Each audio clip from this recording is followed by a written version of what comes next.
एहसन इकबाल ने इमरान खान को खबरदार कर दिया। वफाकी वजीर ने आने वाले वक्त से पहले ही कप्तान को रेड सिग्नल दिखा दिया।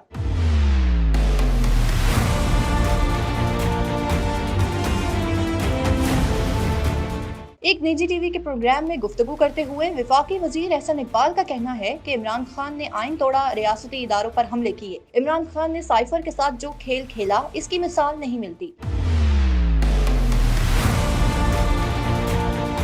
इमरान खान ने बहुत सारी रेड लाइंस अबूर कर ली हैं। वो कहते थे कि सबके लिए एक कानून होना चाहिए, इसलिए जब कानून हरकत में आएगा वो गिरफ्त में आएंगे, चाहे वो जितना मर्जी बड़ा जलसा करे।